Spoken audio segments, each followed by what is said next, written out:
পরের দিন সকালে উঠে আমি সারপ্রাইজ, কারণ আঙ্কেল বলল ওনার সাথে আজকে অফিসে যেতে হবে, যে কারণে আমি রেডি হয়ে নিলাম। আজকে আর কলেজে যাওয়া হবে না, তাই অনন্যা একাই চললো কলেজে। আঙ্কেল বলল চলো এখন। আমি বললাম আচ্ছা চলুন। আমি আর আঙ্কেল ওনার গাড়ি নিয়ে রওনা হলাম অফিসের দিকে। জ্যামের কারণে অফিসে পৌঁছাতে একটু লেট হয়ে যায়। আঙ্কেল ম্যানেজার সাহেবকে বললেন আমাকে অফিসটা ঘুরিয়ে দেখাতে, তাই আমি ম্যানেজারের সাথে অফিসটা ঘুরে দেখতে লাগলাম। দেখলাম অনেকের কাজের গতি স্লো, ঠিক মতো কাজ করছে না, কিন্তু আমি কাউকে কিছু বললাম না, শুধু দেখে গেলাম। আর সম্পূর্ণ অফিস ঘুরে আঙ্কেলের রুমে পৌঁছে দেখলাম আঙ্কেল একাই আছেন। তাই আমি আঙ্কেলকে বললাম আঙ্কেল অফিসের লোকদের কাজের গতি অনেক কম।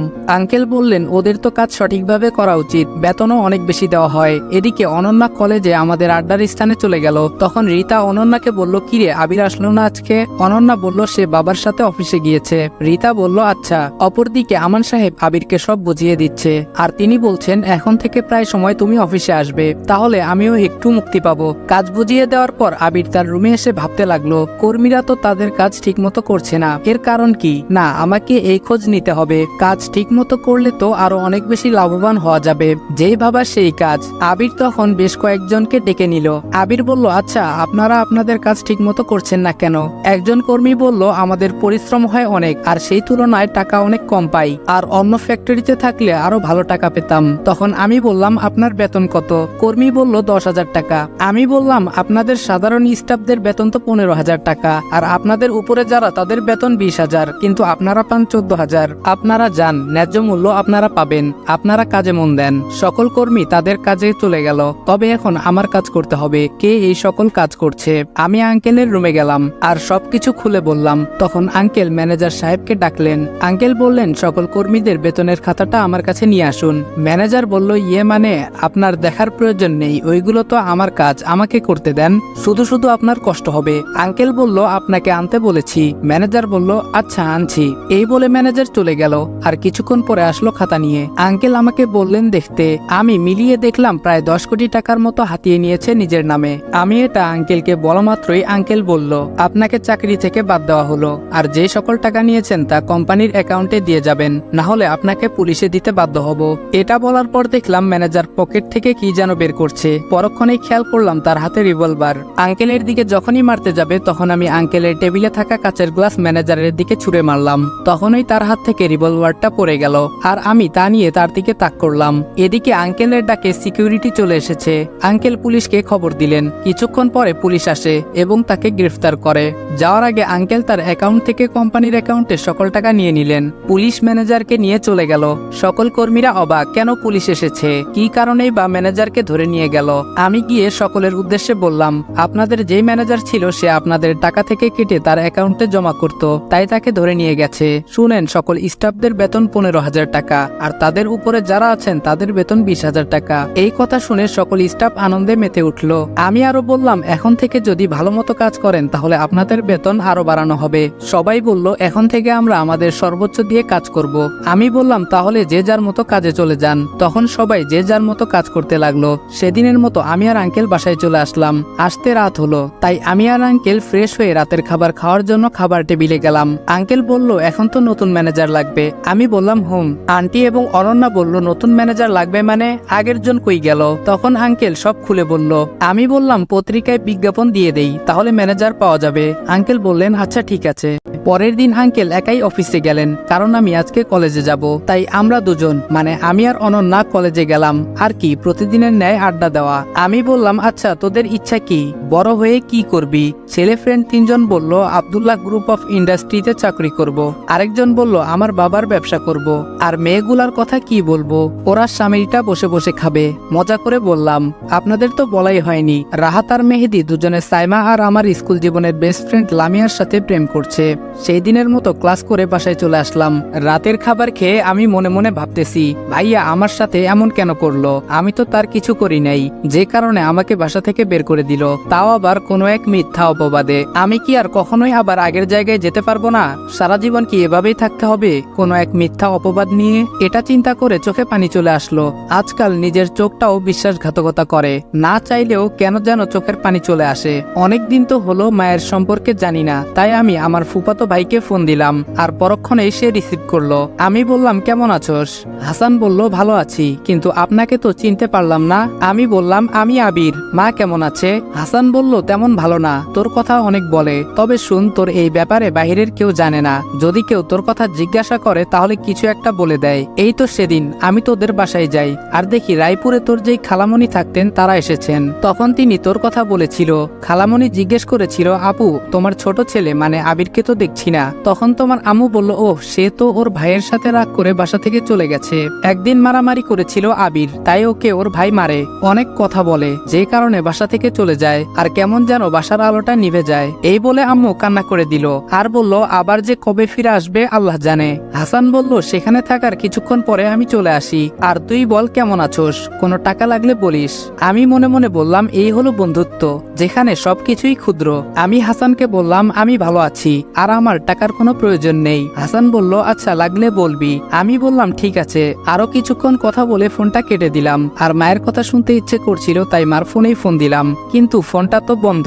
এখন কি করি? ও, ভাবির ফোনে ফোন দিয়ে দেখি কি করা যায়। যেই বাবা সেই কাজ, তাই ভাবির ফোনে ফোন দিলাম, ফোন রিসিভ হলো। আপনারা হয়তো ভাবছেন কেন হাসানকে বললাম না মাকে ফোন দিতে, কারণ হাসান বাড়িতে নেই, তাই তার ফোন দিয়ে কথা বলতে পারিনি। গল্পে ফিরা যাক। আমি বললাম, হ্যালো, কেমন আছো ভাবি? ভাবি বলল, কে? আবির। আমি ভালোই আছি, তুমি কেমন আছো? আমি বললাম, ভালোই আছি। মা কই? মার কাছে একটু দেওয়া যাবে? মার কথা শুনতে অনেক ইচ্ছে করতেছে। আর ভাইয়া কই? ভাবি বলল, তোমার ভাই বাড়িতে নেই, বন্ধুদের সাথে ঘুরতে গেছে। আর হ্যাঁ, মা এখানেই আছে, কথা বলো। আম্মু বলল, কে ফোন করেছে? ভাবি বলল, দেখো কে ফোন করেছে। তখনই আমি বললাম, কেমন আছো মা? আম্মু বলল, কে? আবির। এই বলেই আম্মু কেঁদে দিল। আমি বললাম, আমি। আমারও চোখে পানি চলে আসলো। আম্মু বলল, বাবা তোকে ছাড়া আমি ভালো নেই, তুই চলে আয়, না হলে তুই কই আছোস বল, আমি এসে তোকে নিয়ে আসবো। আমি বললাম, না আম্মু, যে অপবাদ নিয়ে আমি এসেছি তা মিথ্যা প্রমাণ না করা পর্যন্ত আমি আসবো না। তবে চিন্তা করো না, আমি ভালো আছি অনেক। আর বেশিক্ষণ কথা বলতে পারলাম না, কারণ আর কিছুক্ষণ কথা বললে আমি নিজেকে কন্ট্রোল করতে পারতাম না। সেই দিনের মতো ঘুমিয়ে গেলাম। পরের দিন কলেজে না গিয়ে আঙ্কেলের সাথে অফিসে গেলাম। অফিসে গিয়ে আমি অবাক, কারণ আজকে সকল কর্মীরা তাদের কাজে মনোযোগী, তা দেখে আমি আর আঙ্কেল অনেক খুশি। কিন্তু এভাবে তো আর চলে না, একজন ম্যানেজার লাগবে, তাই পত্রিকায় বিজ্ঞাপন দেওয়া হলো। এ গ্রুপ অফ ইন্ডাস্ট্রি, অনন্যাদের কোম্পানির নাম। এর জন্য ম্যানেজার নিয়োগ দেওয়া হবে, আর 2 দিন পরে ইন্টারভিউ। আপনাদের কাছ থেকে 2 দিন ক্রপ করি। 2 দিন পর আঙ্কেল আমাকে ইন্টারভিউ নিতে বলে, যে কারণে আমি ইন্টারভিউ নিতে যাই। বলে রাখা ভালো, আমি এক জায়গায় গিয়েছিলাম, যে কারণে আসতে একটু লেট হয়ে যায়। আমি গিয়ে চতুর্থ ব্যক্তিকে ম্যানেজার পদ দিলাম। ওহ, আপনারা তো বুঝতে পারছেন না, চলেন ফ্ল্যাশব্যাকে যাই। এদিকে 8-10 জন লোক বসে আছে, কখন ইন্টারভিউ শুরু হবে। তারা একে অপরের সাথে কথা বলছে। প্রথম জন, আজকাল চাকুরির যে অবস্থা, ঘুষ ছাড়া চাকুরি খুব কষ্টকর।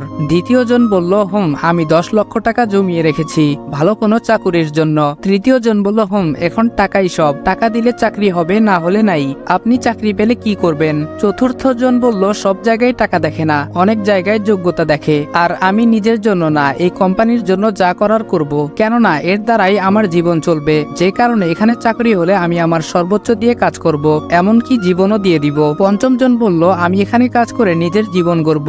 আরো কয়েকজন আরো অনেক কথা বলল, আর আমি ওদের সাথে বসে ওদের কথা শুনছিলাম। তবে মাস্ক পরে থাকায় অফিসের কেউ চিনতে পারেনি। আরো একটা কারণ আছে, কেননা আমি অফিসে এর আগে মাত্র একদিন এসেছিলাম। তো উপরের বর্ণনা অনুযায়ী যখন আমি চতুর্থ ব্যক্তিকে সিলেক্ট করলাম, তখন কয়েকজন বলল, আপনি না আমাদের সাথে ইন্টারভিউ দিতে এসেছেন? তখন আমি বললাম, আমি আপনাদের ইন্টারভিউ নিতে এসেছিলাম। আর ওর কথা ঠিক আছে, যে কারণে তাকে সিলেকশন করেছি। আমি তাকে নিয়ে গেলাম আঙ্কেলের রুমে, সব কথা বলে তাকে অ্যাপয়েন্টমেন্ট লেটার দিলাম, আর বললাম কালকে থেকে ডিউটিতে আসতে। পরের দিন আঙ্কেল অফিসে গেল না, তাই আমি একাই গেলাম অফিসে। ধরতে গেলে আমি বস। অফিসে গিয়ে আমার কেবিনে বসতেই অয়ন বলল, স্যার আসতে পারি? আমি বললাম, আসো। অয়ন বলল, ধন্যবাদ স্যার। স্যার, আমার কি কাজ করতে হবে বলেন। আমি তাকে তার কাজ বুঝিয়ে দিলাম। এখন হয়তো আপনারা ভাবছেন অয়নকে। অয়ন হলো এখন নতুন ম্যানেজার, যাকে কালকে নিয়োগ দেওয়া হয়েছে। আমি অয়নকে কাজ বুঝিয়ে দিয়ে বাসায় আসলাম। আজ শরীরটা ক্লান্ত ছিল, যে কারণে বাসায় এসে ফ্রেশ না হয়ে শুয়ে পড়ি। সন্ধ্যায় ঘুম ভাঙলে ফ্রেশ হয়ে পড়তে বসলাম। পরের দিন অফিসে না গিয়ে কলেজে গেলাম। আর বলে রাখি, আমি যেই দিন অফিসে যাই সেদিন আঙ্কেল অফিসে যান না, তাই আজকে আঙ্কেল অফিসে গেছেন। গল্পে আসি, আমি কলেজে গিয়ে আড্ডা দিচ্ছিলাম, তখন একজন বলল, আমরা সবাই কোনো এক জায়গা থেকে ঘুরে আসি। আমি অনন্যার দিকে তাকালাম, সে বলল যাবে, তাই আমিও বললাম, কোন জায়গায় যাবি? সবাই বলল কক্সবাজার যাবে, তাই আমি কিছু বললাম না, যদিও আমি কক্সবাজারের অনেক জায়গায় চিনি, কিন্তু কিভাবে চিনি তা এখন বলবো না, আস্তে আস্তে জানতে পারবেন। তবে কবে যাওয়া যায় তা ঠিক করতে লাগলাম। আমরা বেশ কয়েকজন, আমি, অনন্যা, লাকি, রাহাত, মেহেদি, রাফি, সাইমা, সারা, রিতা, লিমা, এই 10 জন যাব। তা সবাই ঠিক করলাম 1 সপ্তাহ পরে যাব। সেই দিনের মতো ক্লাস করে বাসায় আসার সময় দেখলাম একটা ছোট মেয়ে, বয়স 10-11 হবে, ফুল বিক্রি করছে। আমি তার কাছে গেলাম, দেখলাম রজনীগন্ধা ফুল। মেয়েটি বলল, ভাইজান ফুল নিয়ে যান, একদম টাটকা ফুল। ওর কাছে কয়েকটা ফুল ছিল, কিন্তু আমি ওর কাছ থেকে 5টা ফুল নিলাম, আর ওকে আমি টাকা বেশি দিলাম। তবে হ্যাঁ, অনন্যা আমার পাশেই ছিল, আর আমি ফুলগুলো ওর জন্যই নিয়েছি। ফুলগুলো নিয়ে হাঁটতে লাগলাম, তখন অনন্যা বলল, আচ্ছা ফুলগুলো নিলে কেন? আমি বললাম, তোমার জন্য নিয়েছি, আর এটা তো তোমার প্রিয় ফুল। অনন্যা বলল, এই 1 মিনিট, তুমি জানলে কিভাবে? আমি বললাম, তোমার মনে আছে যেদিন তোমার বাসার ছাদে প্রথম যাই সেদিন তুমি বলেছিলে তোমার প্রিয় ফুল রজনীগন্ধা, কিন্তু তোমার কাছে এই ফুল নেই, কারণ তুমি লাগানোর পরে মারা গিয়েছিল। অনন্যা বলল, ও, আমি তাকে ওই ফুলগুলো দিলাম, আর তাকে দেখে বোঝা যায় সে অনেক খুশি হয়েছে। ওর সাথে কথা বলতে বলতে বাসায় চলে আসলাম। এরপর কয়েকদিন কলেজে গেলাম না, তাই অফিসে গেলাম। এখন কর্মীরা তাদের কাজের গতি প্রায় দ্বিগুণ বাড়িয়ে দিয়েছে, আর আমি আঙ্কেলের সাথে কথা বলে সবার বেতন আর 2000 বাড়িয়ে দিলাম। 6 দিন পর আজকে কলেজে গেলাম, আর সবাইকে একটা ঠিকানা দিয়ে বললাম ঠিকানায় চলে আসতে। তো পরের দিন সবাই ঠিক মতো চলে আসলো। আমরা ছোট একটা মিনি বাস ভাড়া করেছিলাম, সেটাতে গিয়ে উঠলাম। আমি মাঝামাঝি একটা সিটে বসেছিলাম, আমার সাথে অনন্যা বসেছে, আর সে বসেছিল জানালার পাশে। জার্নি করার সময় কখন যে ঘুমিয়ে পড়েছি নিজেও জানি না। যখন ঘুম ভাঙলো তখন দেখলাম আমার মাথা অনন্যার কাঁধে। আমি বললাম সরি। অনন্যা বলল, সরি কেন, আমার কাঁধেই তো দিয়েছো। আমরা আমাদের গন্তব্যে চলে আসলাম, আর একটা হোটেলে উঠলাম। যেহেতু রুম অনলাইনে বুক করা ছিল তাই আর সমস্যা হয়নি। এক রুমে 2 জন করে, মেয়েদের 4টা আর ছেলেদের 2টা।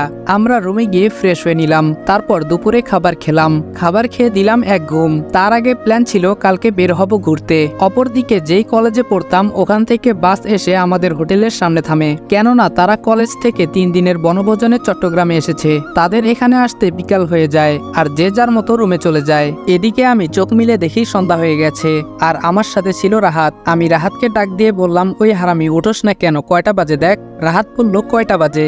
আমি বললাম, সন্ধ্যা হয়ে গেছে, আর তুই এখনো উঠোস না? উঠ, না হলে পানি মারবো, হালা ঘুম পাগল। রাহাত বলল, আরে উঠতেছি, পানি কেন আবার? ফ্রেশ হয়ে সবাই ছাদে গেলাম। আমাদের এখান থেকে সমুদ্র সৈকত কাছাকাছি, যে কারণে ছাদে উঠলে উত্তাল সমুদ্র কিছুটা দেখা যায়। আমরা ছাদে আড্ডা দিয়ে বললাম, আজকে তাড়াতাড়ি ঘুমিয়ে পড়বি, কালকে সকালে সৈকতে যাব। আমরা নিচে নেমে খেয়ে যে যার রুমে চলে গেলাম। সকালে রেডি হয়ে নিলাম, আর আমাদের আনা ডিএসএলআরটা নিতে নিলাম। অপরদিকে বনভোজনে আসা তারাও বের হলো সৈকতের দিকে। আমরা এগিয়ে যাচ্ছিলাম, তখন কয়েকটা পরিচিত মুখ আমার সামনে ভেসে উঠল। আমি অনন্যাকে বললাম অন্যদিকে চলতে। অনন্যা বলল, কেন, কি হয়েছে?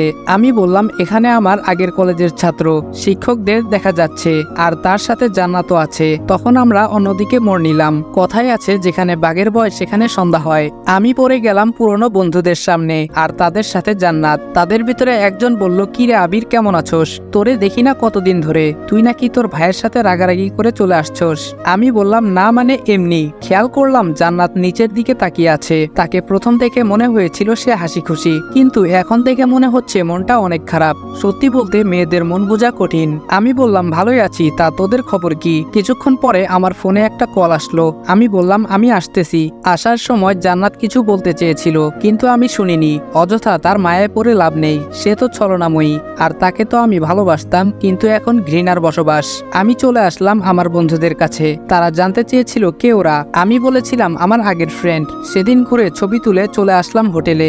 এভাবে 1 সপ্তাহ ঘুরে আমরা চলে আসলাম, আর জান্নাতরা যে কয়দিন ছিল দেখা হয়নি। আমার দিনগুলো ভালোই যাচ্ছিল, আর কেটে গেল কয়েক মাস। এর মাঝে আমার বার্ষিক পরীক্ষাও শেষ হয়েছে। এই কয়েক মাসে অনন্যাদের কোম্পানি বাংলাদেশের টপ 15 থেকে 13তে চলে এসেছে। পাওয়ার জন্য বেশি বেশি করে লাইক করুন এবং চ্যানেলটাকে সাবস্ক্রাইব করুন।